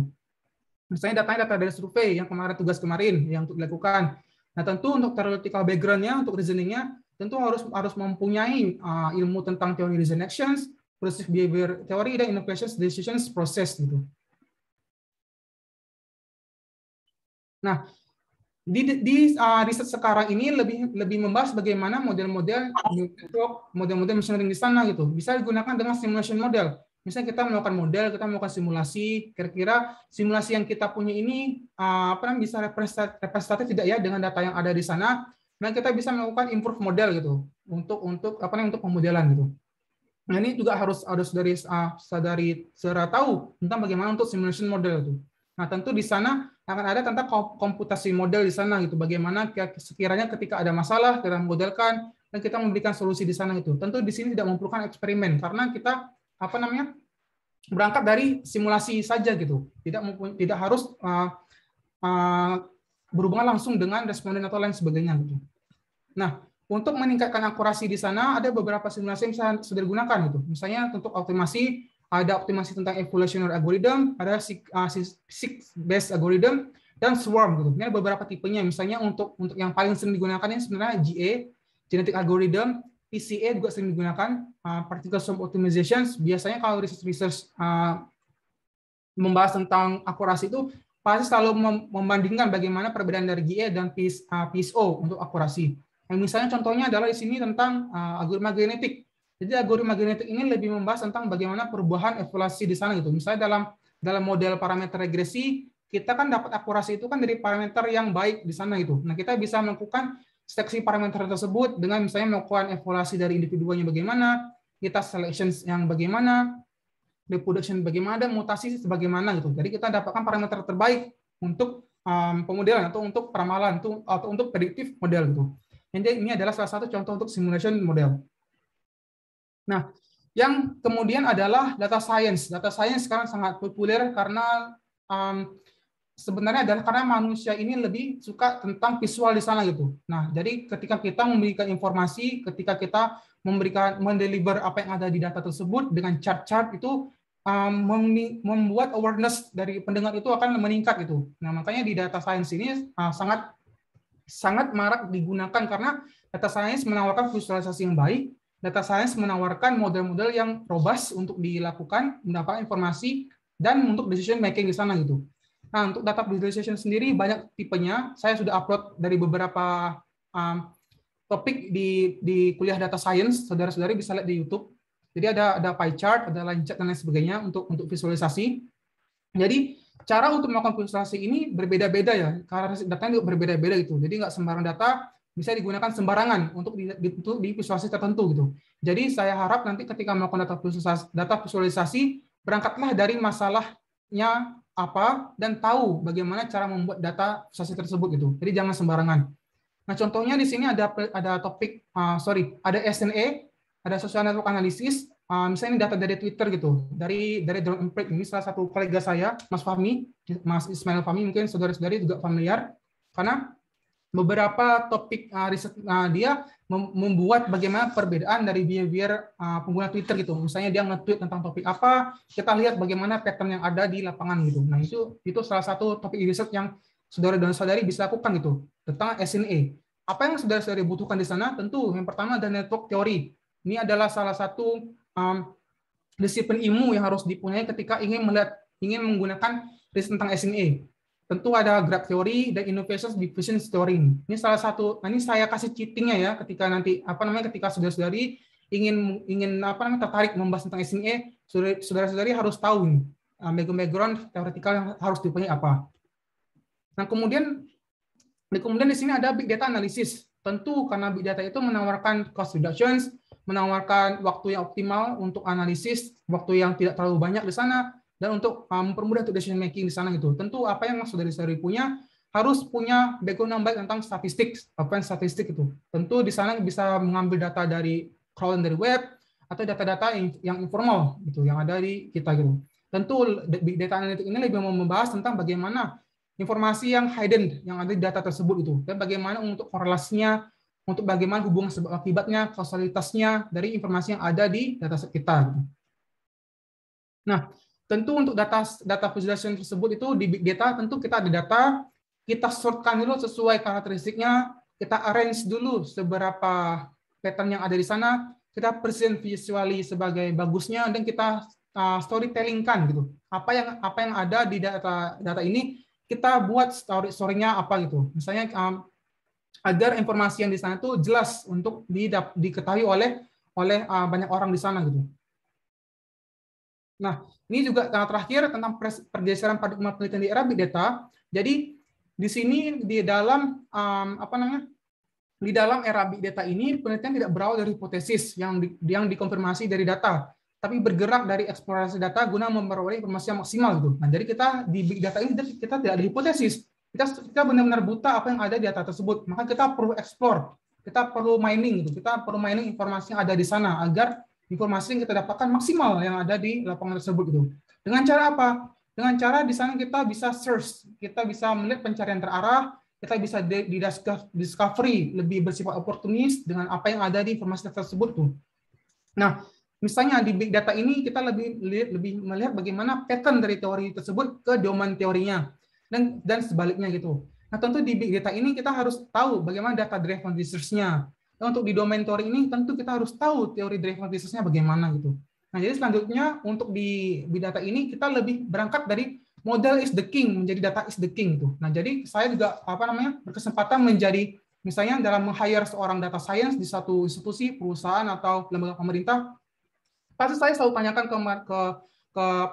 ke para pendaftar tersebut tuh. Nah, kebanyakan dari yang ada di lapangan itu mereka lebih ke model driven daripada data driven. Itu sangat keliru ya. Kenapa? Karena mereka kalau berangkat dari model driven itu mereka lebih menggunakan beberapa model yang digunakan lebih umumnya dalam aktivitas mereka itu. Misalnya dalam kasaran mereka ketika ada kasus klasifikasi menggunakan SVM dan lain sebagainya gitu. Nah, tidak berangkat dari data driven. Kenapa? Karena ketika kita berangkat dari data driven, itu lebih tahu ketika kita mengangkat masalah apa gitu. Nah, jadi seharusnya yang benar adalah data itu mengikuti metode gitu. Jadi kita ibaratnya ada ketika kita menggunakan busana tertentu, misalnya kita menggunakan pakaian renang. Ya, kita menggunakan pakaian renang ya di pantai, ya di kolam gitu. Jangan menggunakan pakaian renang pergi ke mall gitu. Nah, itu adalah salah satu contoh pola pikirnya ketika kita berangkat dari data driven daripada model driven gitu. Nanti saya ulangi lagi. Tadi di sini ada pergeseran lagi bagaimana model is the king menjadi data is the king. Dan yang dari analitik bergeser dari hipotesis atau theory driven menjadi data driven gitu. Nah, jadi saya sangat mengalu-alukan ketika saudara melakukan penelitian berangkatlah dari data driven daripada model driven. Saudara-saudari boleh berangkat dari model driven ketika saudara-saudari sudah firm, sudah benar-benar tahu advance statistik itu. Sudah tahu bagaimana untuk mengkombinasi metode di sana, apa limitasinya, apa yang bisa dikembangkan di sana gitu. Nah, itu bisa ketika saudara-saudari mau berangkat dari model driven. Ini beberapa kesimpulan yang mungkin bisa digunakan untuk data collections. Yang pertama, tentu saya ulangi lagi harus ada support pentahelix di sana itu. Harus ada 5 aspek di sana, akademinya bagaimana, NGO bagaimana, dan lain sebagainya dalam di pentahelix collaborations. Tentu data collection di sini sangat penting untuk academic organizations. Kenapa? Karena beberapa industri itu mungkin tidak begitu tahu dia bagaimana teori yang tepat digunakan gitu. Karena mereka hanya membahas tentang bagaimana masalah yang ada gitu. Nah, jadi khawatirnya adalah data collection di sana tidak tertata dengan baik gitu. Yang ketiga, integrated multiple sources for multi stakeholder. Tentu di sini juga mengikuti dari poin pertama, ketika nanti ada collaborations tentu harus ada kontribusi yang firm, yang valid antara NGO dan akademia dan juga tentang private industry gitu, agar apa yang mau kita lakukan itu berangkat dari hulu ke hilir. Jadi lebih ke banyak pengaplikasiannya di sana gitu. Nah, yang keempat adalah big data analytics dan implementation strategi. Nah, ketika nanti membuat report yang mau di-launch ke banyak orang, bisa dibikin BDA di sana. Jadi kita bisa membuat analitiknya bagaimana, prosesnya bagaimana, dan strategi yang optimal bagaimana gitu. Nah, intinya adalah juga untuk people customer relationship di sana, tentu yang bisa digunakan juga augmented reality, bagaimana simulasi data tersebut dari public user. Yang ketujuh ada support analytics-nya. Yang kedelapan ada cloud API allocations, ketika nanti melihat bagaimana perbedaan mobilitas, misalnya dalam COVID sekarang, misalnya bagaimana perbedaan mobilitasnya, kita bisa melihat bagaimana API allocations di sana gitu. Yang terakhir adalah misalnya mau membahas tentang tracking financial remote, tentang monitoring dan maintenance itu. Dan ini adalah salah satu kesimpulan ketika saudara-saudari ingin membahas tentang topik 11 tentang smart city gitu. Nah, ini adalah salah satu input saya, mungkin bisa saudara-saudari kembangkan untuk tesis dan lain sebagainya gitu. Nah, jadi untuk kuis minggu depan, berdasarkan saya informasikan 2 minggu lalu, jadi 75% mahasiswa sepakat untuk kuisnya pilihan ganda. Tapi saya akan menambahkan waktunya jadi 60 menit dari 30 menit itu. Jadi apa namanya? Jadi saya berikan waktu yang panjang agar efisien menjawab pertanyaan tersebut gitu. Nah, nanti misalnya nanti kuisnya jelek kah atau lain sebagainya, kita bisa diskusikan lagi, misalnya alternatif apa yang bisa dilakukan untuk meningkatkan skornya. Mungkin sekian dari saya, kita bisa diskusi.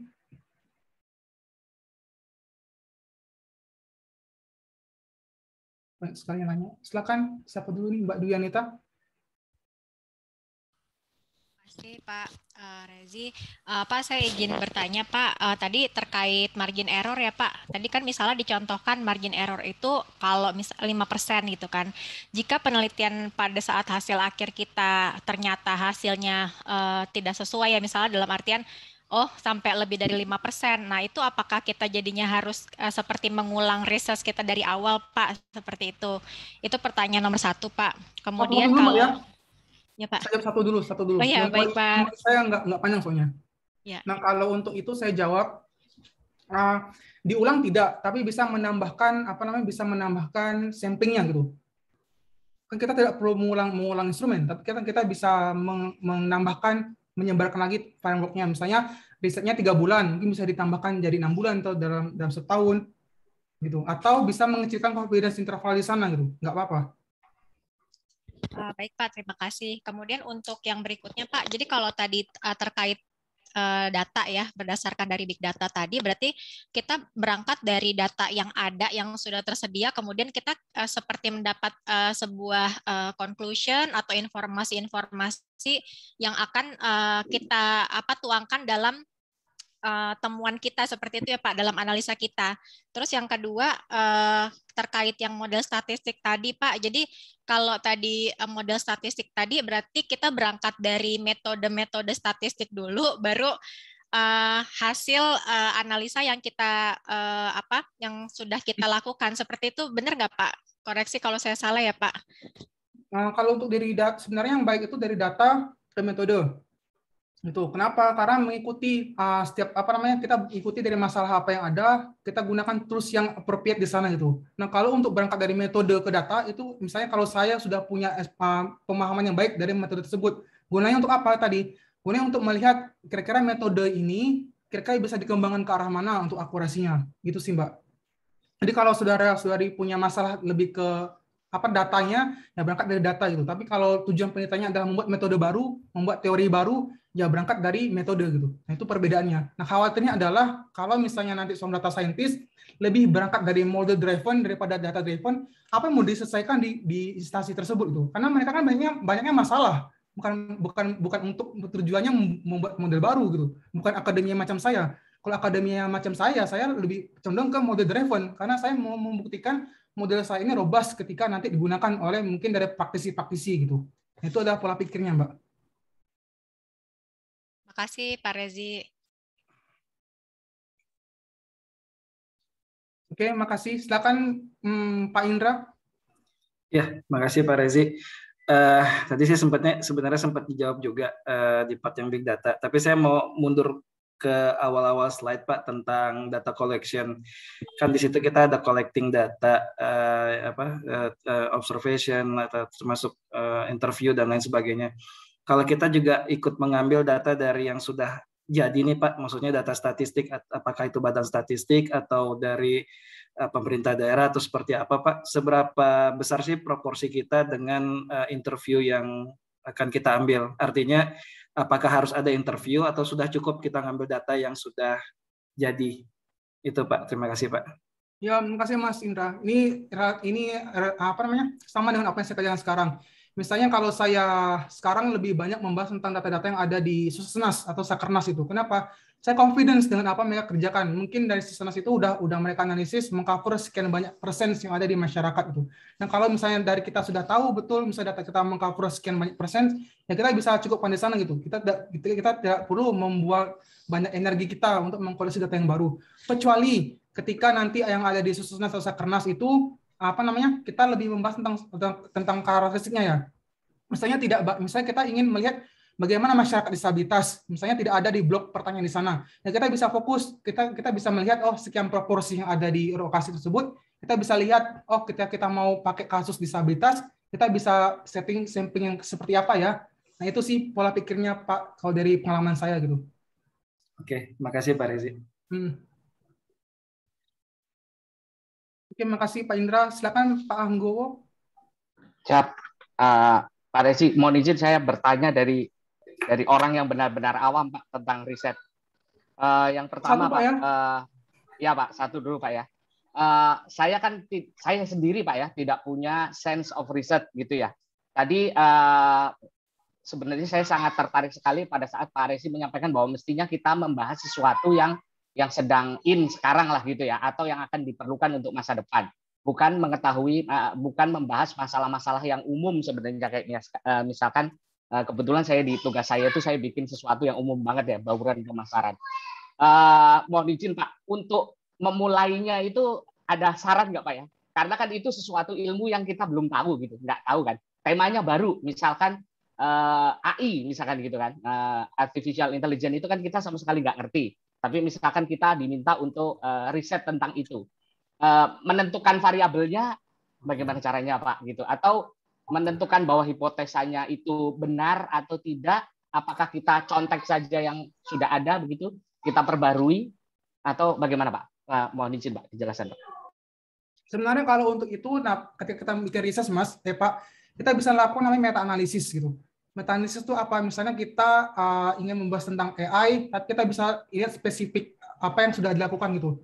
Misalnya saya kasih contoh ya, misalnya seperti ini.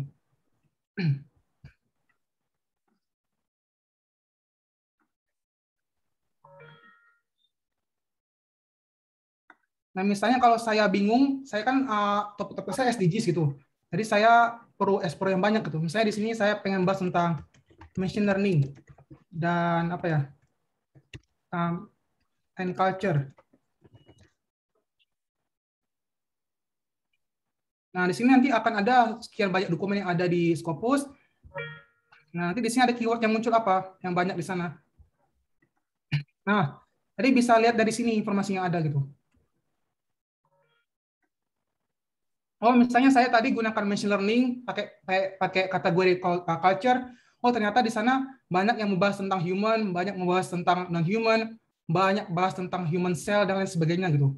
Banyak membahas tentang male dan lain sebagainya. Ini adalah salah satu apa namanya yang bisa dilakukan ketika kita tidak tahu mau bikin apa, tapi kita tahu topik tertentu gitu. Nah, bisa dilakukan dengan meta analisis, Pak. Gitu. Jadi ya, tadi saya contohnya tadi saya ketik machine learning, saya pilih juga kosakatanya tentang culture, oh ternyata juga ada tentang bakteri, tentang biological models, clusternya analisis gitu. Nah, jadi kita bisa bikin pattern untuk analisis topik-topik yang mungkin sering ada itu apa gitu. Nah, ini tips dari saya. Ya Pak, terima kasih. Itu cukup menjelaskan Pak. Pertanyaan kedua Pak ya, izin ya.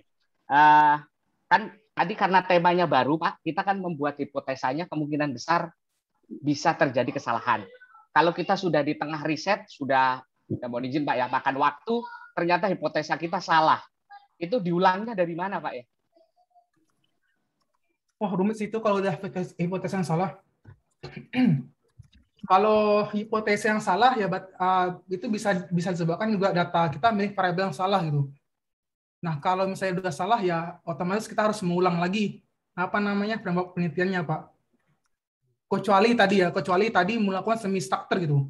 Jadi kan mungkin dalam satu research mungkin dari Bapak targetnya ke responden A, mungkin secara tidak sengaja ada beberapa responden yang yang tidak ada di sana gitu. Nah, itu bisa mungkin menambahkan informasi apa yang ada di data Bapak gitu. Nah, tapi kalau udah dari hipotesis yang salah, ya berarti salah meletakkan variabel, ya belepetan sih. Berarti tidak terjawab gitu untuk penelitiannya mau dibawa kemana. Nah, makanya tadi saya sarankan ketika sebelum riset itu buat dulu meta analisis. Jadi lihat dulu pattern yang ada di riset tersebut, apa yang banyak dibahas oleh peneliti, mereka menggunakan variabel-variabel apa, kaji teorinya, kira-kira variabel itu cocok nggak dengan teori yang mau kita kita gunakan gitu. Kira-kira mendukung apa tidak teori tersebut. Nah, kalau memang mendukung, ya bisa dilakukan untuk menentukan variabel itu untuk kita analisiskan gitu. Makanya meta analisis itu penting. Sama sih untuk bahasa singkatnya knowledge management-nya lah. Ya Pak, Terima kasih Pak. Yang terakhir Pak ya, pertanyaan ketiga Pak. Kan tadi Bapak jelaskan bahwa mestinya kita based on data gitu ya. Tapi kan sebagian besar dari kita kan agak egois gitu Pak ya. Jadi kita sudah kayak punya pemikiran framework sendiri yang nanti mau dibuktikan dalam riset gitu. Jadi kita sudah duluan menyimpulkan sebenarnya gitu. Nah supaya kita objektif melihat kasusnya itu bagaimana Pak? Supaya biasnya itu hilang gitu.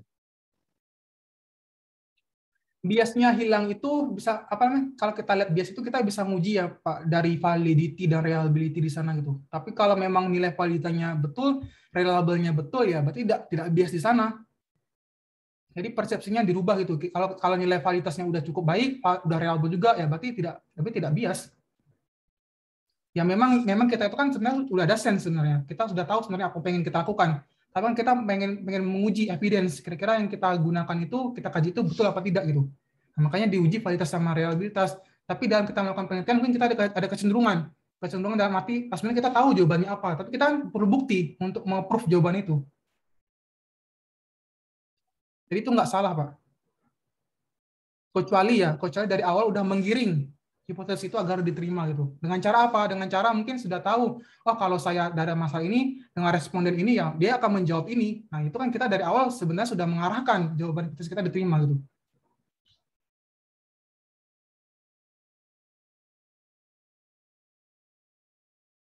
Pak, ada pertanyaan ya, lain? Pak. Cukup Pak, terima kasih Pak. Kawan. Ya Pak, terima kasih Pak Rizky. Pak, izin bertanya Pak. Jadi menyambung dari pertanyaan Pak Hanggo ya Pak. Kalau boleh nggak sih Pak, atau diperbolehkan nggak sih Pak, misalnya ada sebuah penelitian yang udah ada, tapi kita memulainya dengan variabel dan hipotesis yang sama, tapi sampel dan responden yang berbeda. Jadi sebenarnya diperbolehkan nggak sih Pak? Boleh. Ada novelty di sana. Di sana kan mungkin apa namanya yang tadi itu lebih ke grounded teori. Misalnya paper A dia ngebahas tentang topik apa, case study apa. Kita bisa melakukan pengkopian apa yang dia lakukan ke data yang berbeda. Itu kita bisa buktikan kan teori dia variabel apa tidak. Asal jangan lakukan plak-plak sama Mas. Tadi 70% lah apa yang bisa ditolerir 30% lah gitu. Sisi pandang untuk analisisnya ya. Oke, paham. Silakan Mbak Dinda. Ya, terima kasih Pak Rezi. Sedikit menyambung. Mbak, komit Mbak. Maaf Pak.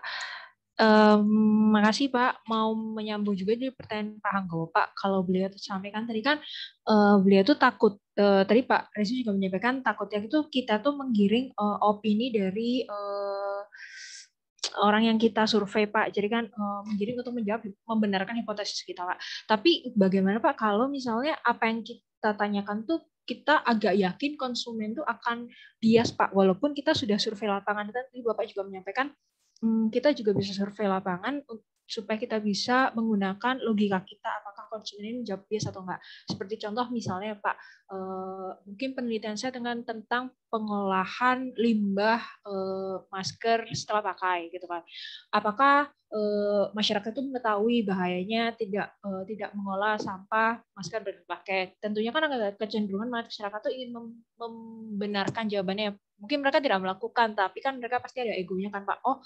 Supaya saya tuh melakukan loh, padahal enggak, supaya dibagus-bagusin gitu Pak, kata istilahnya. Itu menghindari itu seperti apa ya Pak? Tips dari saya, kalau saya bikin research itu saya sempatkan bikin, kita udah ada sense-nya Mbak ya, kita tambahkan pertanyaan terbuka di sana gitu. Nah makanya kalau saya bikin research menanyakan tentang perceptions, behavior, ketika saya lakukan interview di sana, saya rekam di sana apa namanya jawaban dia itu apa ketika mereka tentang pertanyaan terbuka gitu. Nanti saya minta orang untuk ketikkan lagi misalnya hasil dari rekaman tersebut. Nah, saya bisa bikin analisis tentang text mining di sana.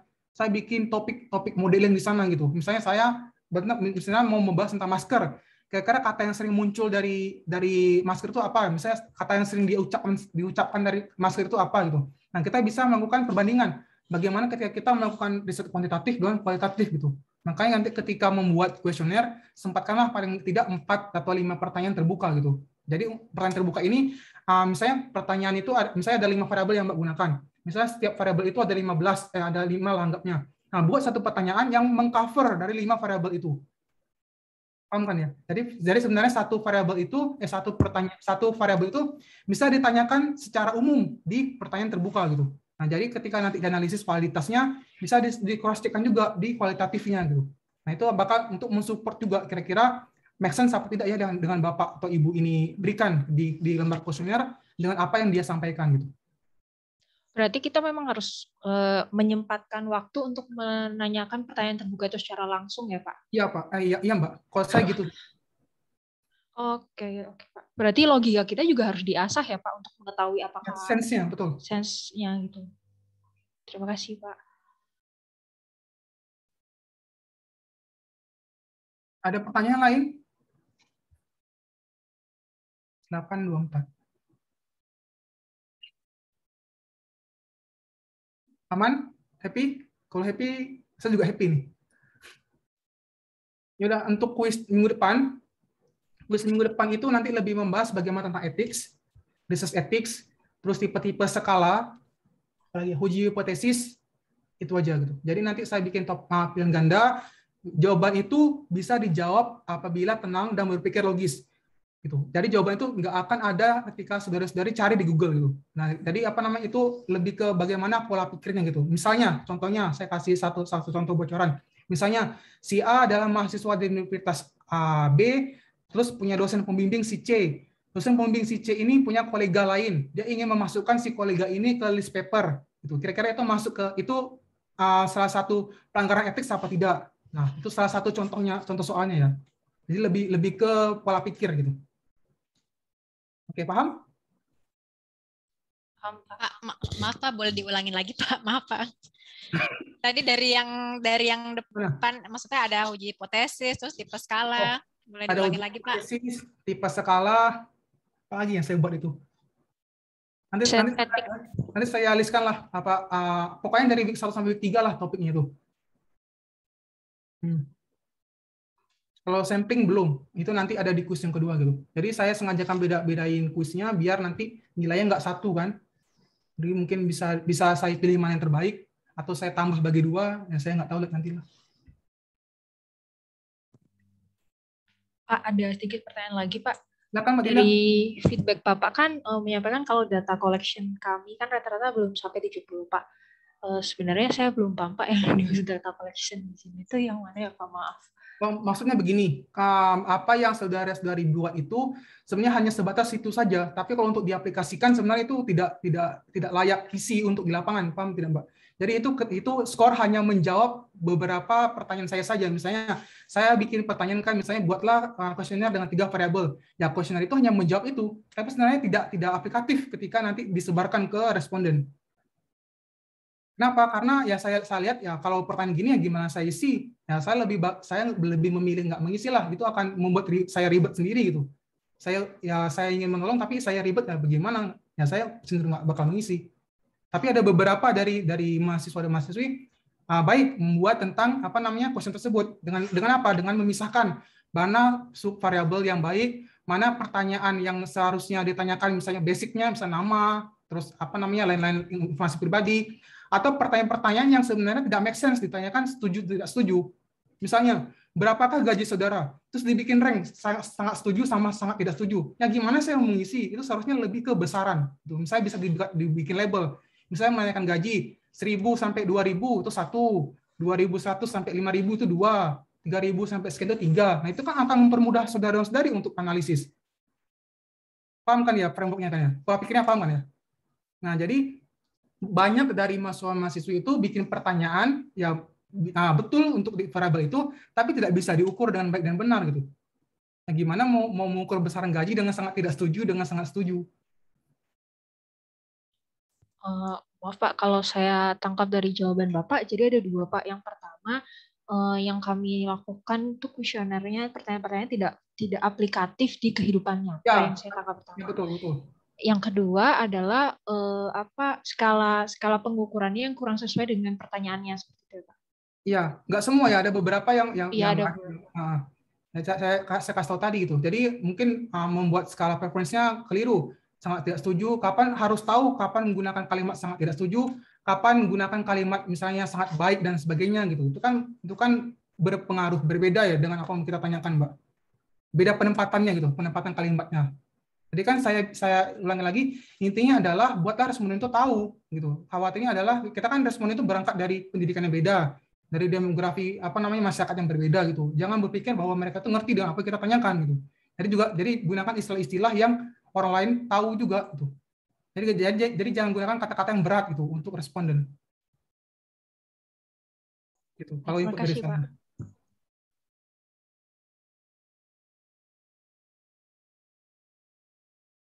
Oke, ada pertanyaan? Saya buka chat dulu. Pak Reza yang beberapa dengan jaringan. Oh, udah. Oke, kalau nggak ada saya tutup. Happy ya, nggak ada masalah kan ya? Oh, ada lagi, silakan Mas Mario. Ya Pak, terima kasih. Sebenarnya relate ke tugas yang minggu ketiga kemarin Pak. Kalau di situ kan tugas kita adalah mencari menebak mencari nilai si variabel dependent menggunakan kuesioner. Tapi itu berarti kita kalau menggunakan kuesioner terbatas pada hal-hal yang memang bukan data diskrit atau pengukuran ya Pak. Jadi kita mengukurnya loyalitas atau kemungkinan tendensi seseorang atau opini seseorang. Misalkan ya, kalau dari pertanyaan itu betul. Tapi yang ditanyakan di dependent itu nggak selalu dengan preference. Misalnya Y itu konstan menanyakan jumlah gaji, nanti bisa disurvei, dibuat Y itu sebagai jumlah gaji, X-nya itu preference itu nggak apa-apa, itu bisa. Paham kan Mas? Baik, terima kasih Pak. Jadi nggak serta-merta hal yang di variabel itu harus skala preference, bisa berupa besaran gitu. Sama mau nanya lagi Pak, satu lagi Pak. Silakan. Sebenarnya kalau saya masih agak bingung Pak dengan konsep text mining. Berarti ketika saya melakukan riset, saya mencari kata-kata apa yang paling sering muncul dalam penjawaban angket open-ended question-nya Pak ya. Jadi itu kayak ada variabel lain sebenarnya. Gitu. Iya betul. Sebentar, saya kasih contohnya deh. Text mining. Itu di riset mana ya? Sebentar.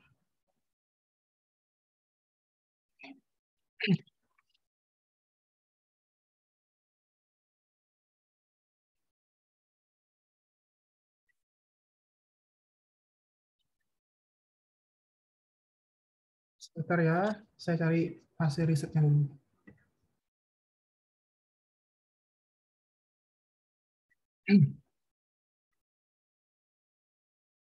Oke, saya screen. Ini adalah salah satu contoh saya pakai test mining dari penelitian Bank Indonesia. Nah, jadi intinya adalah saya menanyakan ada beberapa dokumen gitu. Saya kategori UMKM-nya apa dan lain sebagainya. Contohnya seperti ini. Ini ekstraksi datanya gitu. Misalnya di pertanyaan ini, misalnya di kategori pertanian, di pertanyaan ini ada masalah apa tidak dari nama dan lain sebagainya gitu. State objektifnya apa? Terus saya bikin cleaning-nya seperti ini. Saya kategorinya apa, mereka seperti apa. Jadi lebih ke teksnya dan lain sebagainya. Nah, contohnya gini, isi kuesionernya.